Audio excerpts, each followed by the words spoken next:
Once upon a time, in a poor village surrounded by wide farmlands, there lived a widow named Mama Grace. She had only one daughter, Ada, a young girl with bright eyes and a gentle smile. Life was not easy for them. Since her husband's death, Mama Grace struggled to provide.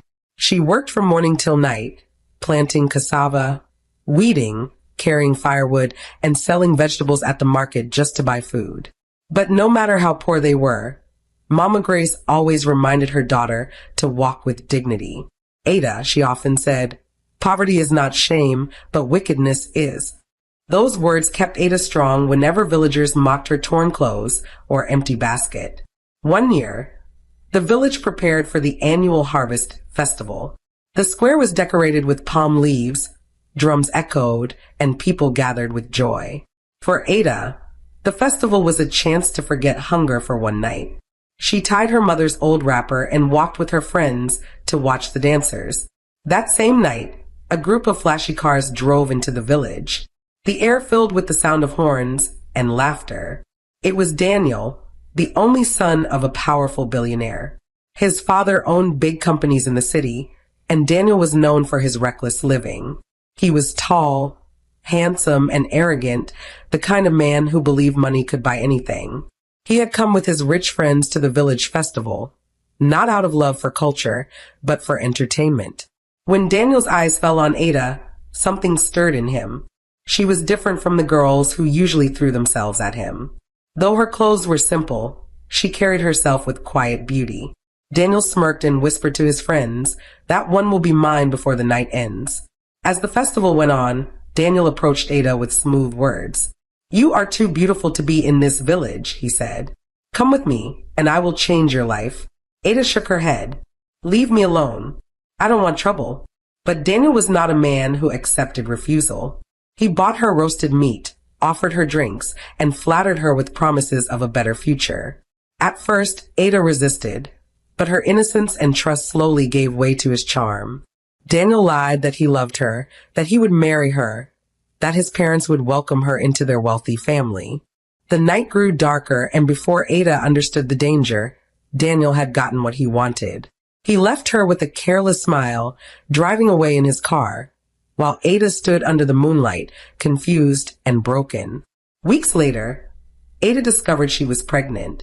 Her heart shook with fear. She thought of her mother, of the shame, of the villagers' gossip. She ran to the city to find Daniel, hoping he would keep his promise. But when Daniel heard her words, his face twisted with anger. "Pregnant? With my child? Are you mad?" he shouted. "Do you think a poor farmer's daughter can trap me with a baby? Never." Ada cried and begged. "Daniel, please. You promised me marriage. I didn't force myself on you. This is your child." But Daniel's pride was too strong. "Listen to me," he said coldly. "If you ever come near me again, you will regret it. I don't know you, and I don't want to know you." With tears blinding her eyes, Ada returned to the village.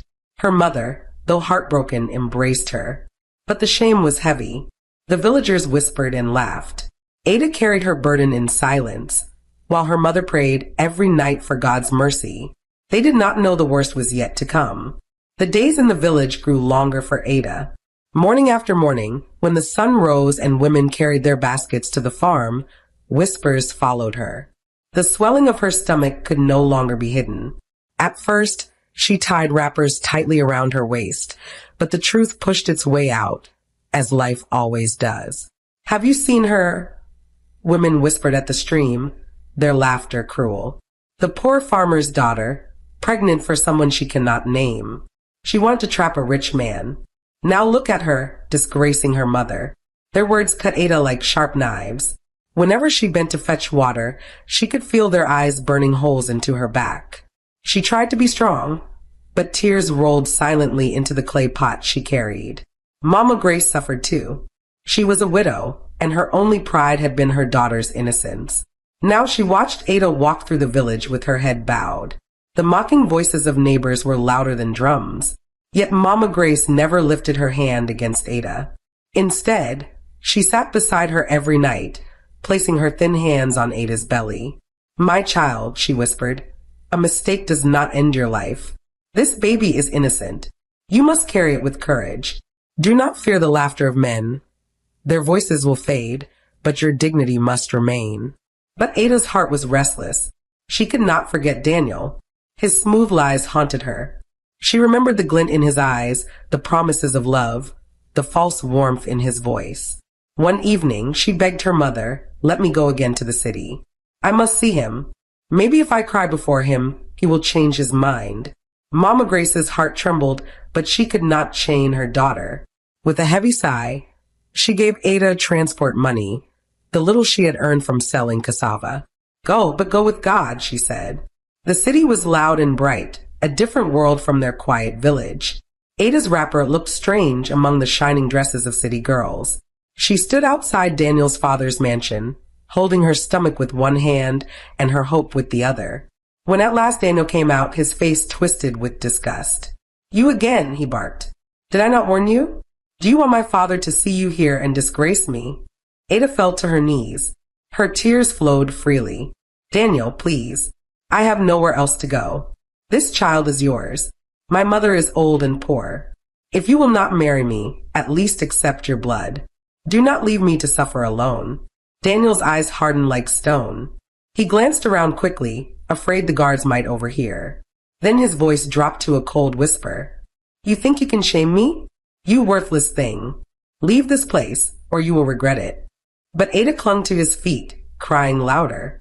"Daniel, please, for the sake of this child." He shoved her away so roughly that she fell to the ground. "Listen carefully," he said, pointing a finger at her face. "If you return here again, I will make sure you disappear from this earth." The guards laughed as Ada staggered to her feet, dust on her wrapper, tears staining her cheeks. She ran until her legs ached, until her cries drowned in the city noise. That night she returned to the village broken, her hope crushed like dry leaves. When Mama Grace saw her, she wrapped her arms around her daughter. "What did he say?" she asked with trembling lips. Ada sobbed into her mother's chest. "He called me worthless. He said if I go back again, he will destroy me." The old widow closed her eyes, pain etched deep into her wrinkled face. She whispered, "God in heaven, is this the reward of the poor? Must we suffer because we have no name, no power, no wealth?" The fire in her heart burned, but she kept silent. For now, she chose to protect her daughter. But in her silence, an unspoken storm was gathering, a storm that would soon meet Daniel's cruelty. Mama Grace was not a woman of boldness. All her life she had bowed to hardship, swallowing tears in silence. But as Ada's belly grew and the whispers in the village turned to open insults, something inside her changed. The shame was no longer hers alone. It had become a wound pressed into her daughter's soul. One dawn, she tied her old faded wrapper across her chest, placed a scarf over her head, and began the long journey to the city. She carried no gift, no food, nothing but the trembling courage of a mother defending her only child. Ada wept when she saw her mother preparing to leave. "Mama, don't go. They will laugh at you. They will not listen." But Mama Grace shook her head. "A child may be rejected by the world, but never by her mother. If Daniel will not hear you, perhaps he will hear me." The road was long and dusty. She walked for hours, resting only under mango trees by the roadside. Her legs ached. Her breath was heavy, but her heart pushed her forward. By evening, she stood before the mighty gates of the billionaire's mansion. The iron bars were taller than palm trees, shining in the sunlight. Cars moved in and out, guarded by men in black suits. When the guards saw the poor widow standing barefoot in the dust, they laughed. "Woman, what do you want here? This is not a market square." With trembling lips, Mama Grace said, "Please, I must speak with Daniel and his father. Tell them the mother of Ada has come." The guards exchanged mocking glances. One shouted into his walkie-talkie, and soon Daniel appeared, wearing a fine white shirt and gold watch. His face darkened when he recognized her. "You again? First your daughter, now you? Is this how desperate you poor rats are?" Mama Grace knelt on the ground, dust clinging to her wrapper. "Daniel, I beg you, have mercy. My daughter carries your child. If you will not marry her, at least accept the baby. Do not let us suffer shame. She is young.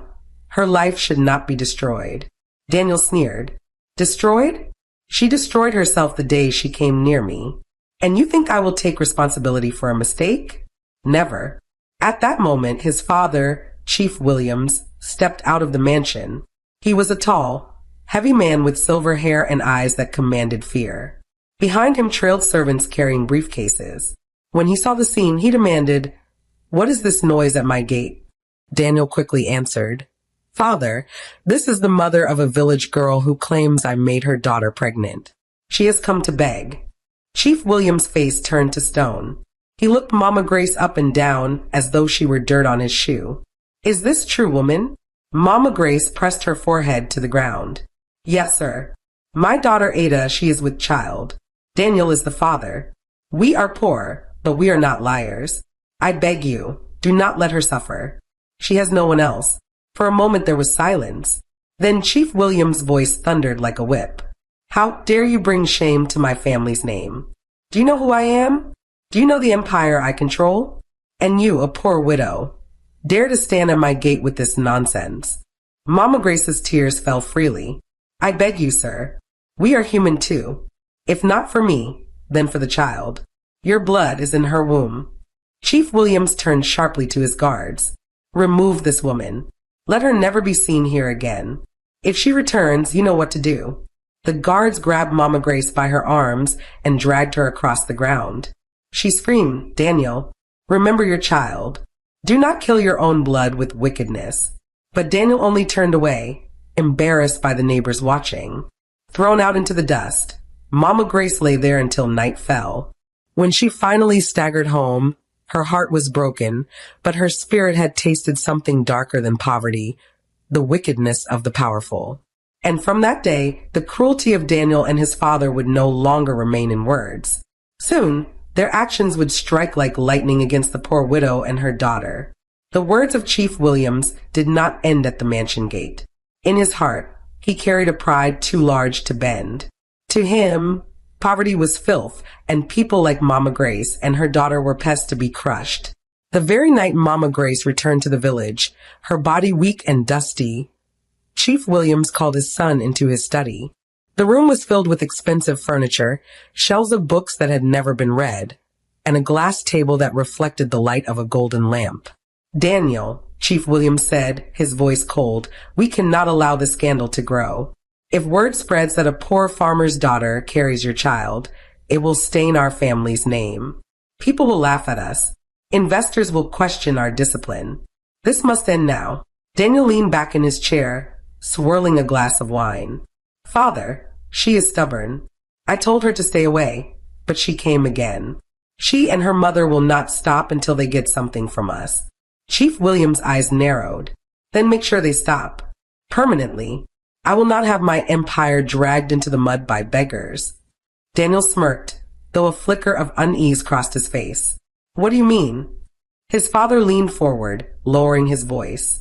"Send the men. Destroy their house. Strip them of whatever little they depend on. Let them learn what happens to those who challenge lions while living as ants." Daniel hesitated only a moment. Then he nodded. "As you wish, father." In the village, Ada lay awake beside her mother. The night was cold, and the thin raffia roof could not stop the wind. Mama Grace covered her daughter with her own wrapper, whispering, "Sleep, my child. Tomorrow will be better." But tomorrow would never come. Close to midnight, the sound of heavy boots thundered into the village. Black jeeps parked near Mama Grace's mud house.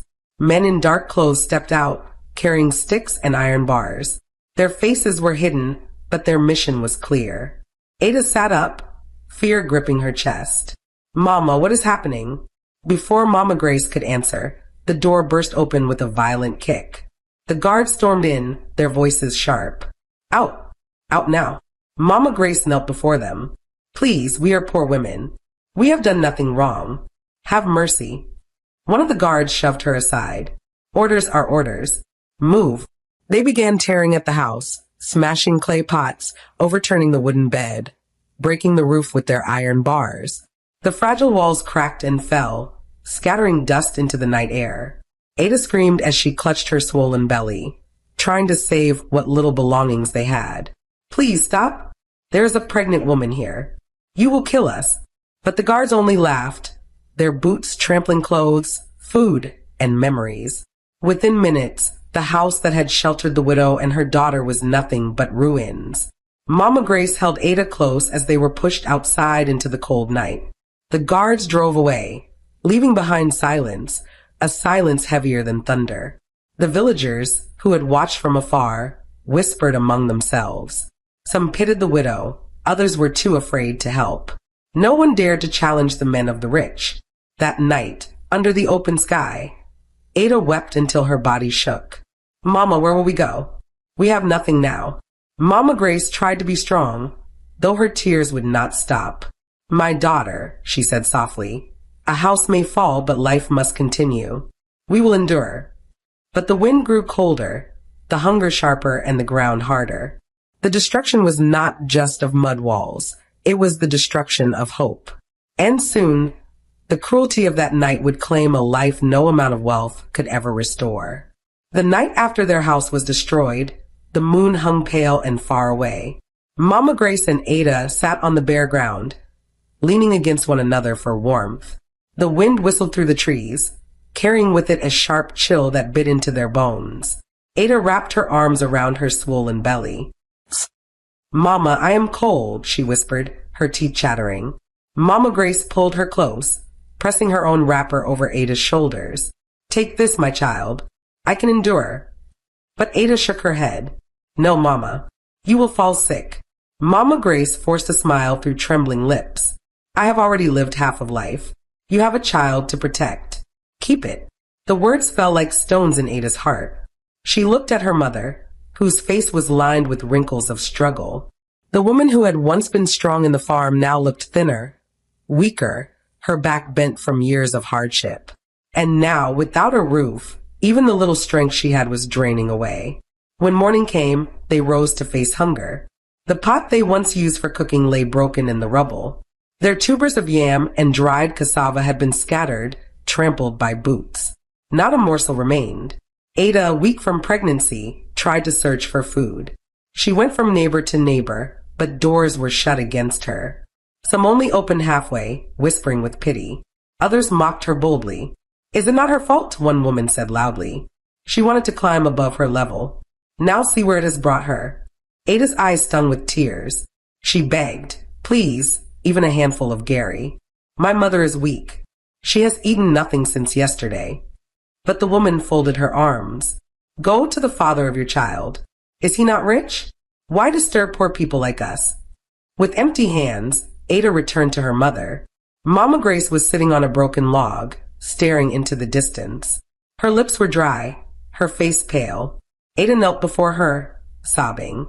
"Mama, forgive me. If not for me, you would not be suffering like this." Mama Grace stroked her daughter's hair weakly. "No, Ada. Do not carry all the blame. The wickedness of men is greater than your mistake. But we must not give up. Even if the world denies us food, we must trust that heaven sees." But heaven's answer did not come quickly. Day turned to night again, and the cold grew harsher. Without mats or blankets, they lay on the bare earth, their bodies shaking. Ada tried to shield her mother, but Mama Grace coughed through the night, her body shivering uncontrollably. By the third day, her strength was fading. She could barely stand, and her voice became faint. "Ada," she whispered, "if I close my eyes and do not wake, promise me you will fight for your child. Do not let this wickedness destroy you completely." Ada clung to her mother, weeping uncontrollably. "No, Mama, you will not die. Please hold on. I will find something for us to eat. I will beg again." She rushed out, knocking on more doors, pleading in the market, even offering to fetch water or wash plates just for a handful of food. But people looked away. To them, she was cursed, a lesson to other girls who dreamed of the rich. When Ada returned, her hands were still empty. She found Mama Grace lying weakly, her eyes half closed. Ada fell beside her, shaking her shoulders. "Mama, stay with me. Please don't leave me." Mama Grace opened her eyes slowly. With the last of her strength, she smiled at her daughter. "Do not cry, my child. Remember, I love you." That night, under the cruel wind, hunger and cold took Mama Grace's life. Ada's wail pierced the silent village, a cry of sorrow that no one came to comfort. The neighbors listened from behind closed doors, their hearts heavy with either guilt or fear, but none dared to step out. By dawn, the widow who had once bent her back in the farm, who had endured hunger for years, who had shielded her daughter from shame, lay lifeless on the ground. Ada, broken and alone, clutched her mother's body and whispered, "Daniel, you have killed us. You have killed my mother." And from that moment, sorrow turned to a seed of bitterness in Ada's heart, a seed that would grow with time. The morning after Mama Grace's death, the village woke to the sound of Ada's cries. Her voice, raw with grief, carried across the fields like a mourning bird.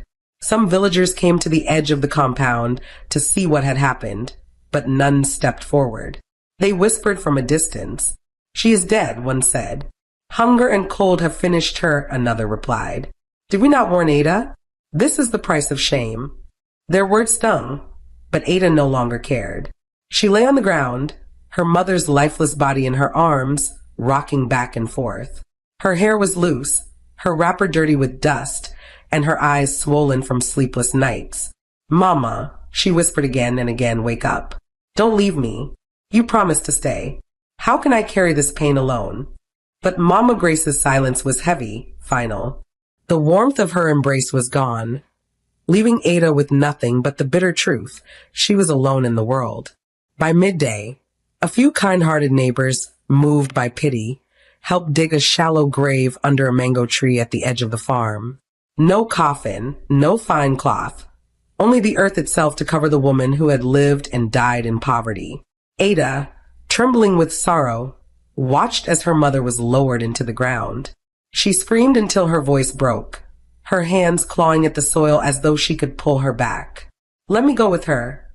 Ada cried, "I cannot live without you, Mama. Take me too." The women held her back gently. One old woman whispered, "My daughter, the living must endure. Wipe your tears. Your mother has rested. You must carry her memory now." But Ada could not be comforted. As the earth swallowed her mother, bitterness swallowed her soul. The days that followed were darker than nights.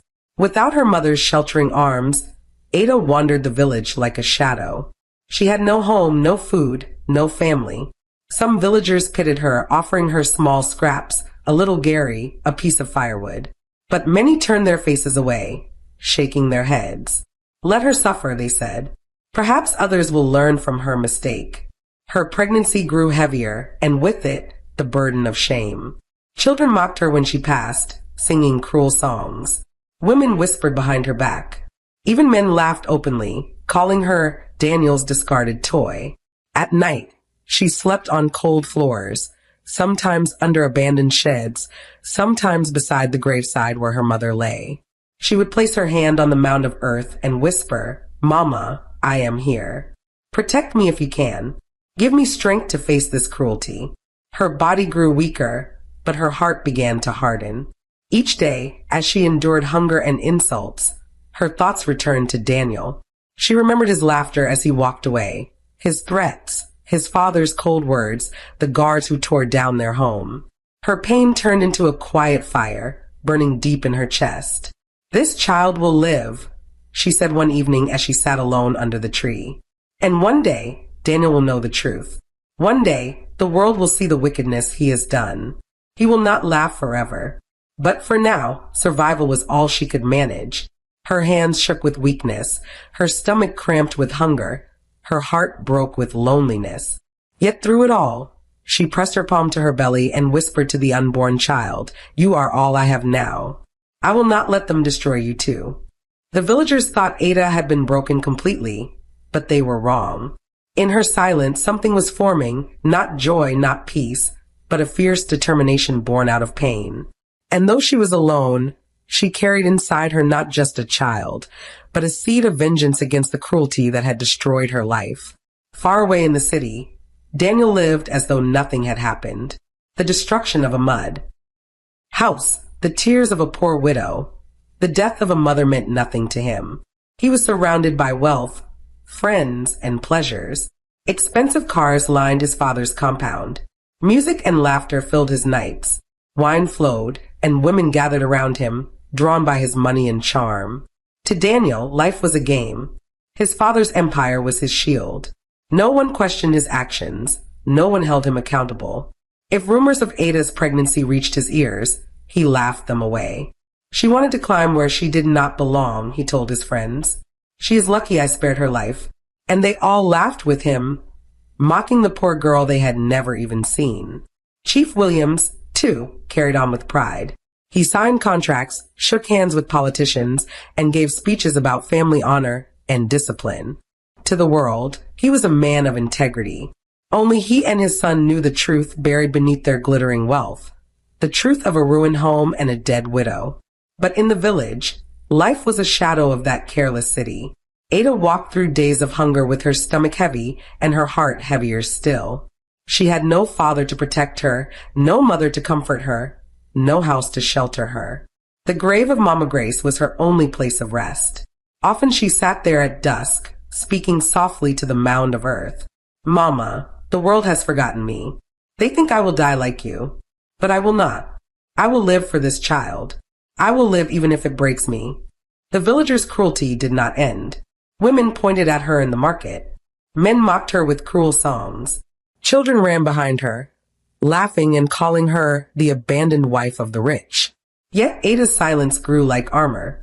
Where once she wept openly, now she pressed her lips together and endured. Each insult she swallowed became fuel for the quiet fire burning within her. One night, as the moon glowed faintly behind clouds, Ada lay on the cold earth beside her mother's grave. Her body shivered from the night air, and her stomach groaned from emptiness. She placed her hand on her belly and whispered to her unborn child, "Your father may be rich, but he is wicked. He will never claim you. But I will raise you with whatever little strength I have. You will not grow up to be ashamed of me. You will be my reason to live." Tears slid down her face, but they no longer felt like weakness. They felt like promises. In the city, Daniel celebrated his birthday with great noise. Guests filled the hall, dressed in fine clothes. Music thundered, and lights sparkled across crystal glasses. Daniel, drunk with wine and arrogance, stood before his friends and raised his voice. "Look at me," he shouted, laughter in his tone. "I am the son of Williams. Who can bring me down? No one. The poor are beneath me. They are like dust under my feet." The crowd cheered, clapping and laughing. To them, Daniel was a prince who could do no wrong. But beyond the shining lights of the city, under the dark sky of the village, a poor pregnant girl whispered into the cold wind, "One day, Daniel, you will see. Heaven does not sleep. The poor have no power, but God hears their cry." And as Ada's words faded into the night, the story of cruelty was not ending. It was only waiting for its turn to return upon those who had sown it. The rains returned to the village. Heavy drops fell from the sky, soaking the red earth and turning the paths into rivers of mud. For Ada, each drop felt like a reminder of her loneliness. She had no roof to shield her, no arms to wrap around her, no voice to call her daughter anymore. One night, as thunder rolled across the sky, Ada felt a sharp pain in her belly. She clutched her stomach and staggered to the side of her mother's grave. Her breath came in short gasps, her body trembling with fear. "It is time," she whispered, tears mixing with rain on her face. "Mama, help me. I cannot do this alone." The pains grew stronger, tearing through her body like fire. She cried out into the night, her voice carried by the wind. But no one came. The villagers heard her wails, but most turned their faces away. Some shook their heads in silence, saying, "It is her punishment." Hours passed. Alone, on the wet ground, Ada struggled between life and death. She pressed her forehead to the earth, begging for strength. Her hands clawed at the mud as another wave of pain gripped her. And then, at last, a sound broke through the storm, the cry of a newborn child. Weak, shivering, but alive, Ada cradled the small, slippery body against her chest. The baby's wail pierced the night, louder than the thunder, sharper than the rain. In that moment, something inside Ada shifted. Despite her sorrow, despite her brokenness, she felt a spark of purpose. "My child," she whispered, kissing the baby's forehead, "you are the reason I will live. You are all I have now." By dawn, word spread through the village. Ada had given birth. Some women finally came, carrying cloths and warm water. They wrapped the baby and cleaned Ada's trembling body. Though their help came late, they could not ignore the innocent cry of a child. The villagers gathered, peering at the tiny boy in Ada's arms. His face was small, but his wail was strong. And among the whispers, one truth passed from mouth to mouth. This is Daniel's son. Some pitied Ada. Others still mocked. But none could deny that the blood of the rich now lay in the arms of the poor. Far away in the city, Daniel laughed in another party hall. Wine flowed, music thundered, and women danced. He had forgotten Ada completely. To him, she was a shadow that had long disappeared. But shadows have a way of returning. For while he lifted his glass in pride, his own son lay in a broken village hut, wrapped in rags, cradled by a mother he had cast aside. That night, as Ada watched her baby sleep, she whispered through her tears, "Daniel, you destroyed my house. You killed my mother. You left me to die. But this child is alive. He is proof of your cruelty, and one day he will know the truth." She pressed the baby close, her heart heavy but determined. The road ahead was uncertain, filled with hunger and pain. Yet in her arms, she held the only light left to her. The story of wickedness was not over. It had only begun to plant its seeds, seeds that would grow into lessons the world could never forget. Power may crush, but it cannot silence the cry of the innocent. Wealth may destroy, but it cannot erase the memory of the wronged. And when the poor weep, heaven listens. Under the mango tree where her mother slept, Ada made a vow. They thought they ended us, but as long as this child lives, our story will live too. And the wind carried her words into the night, a quiet promise of justice yet to come.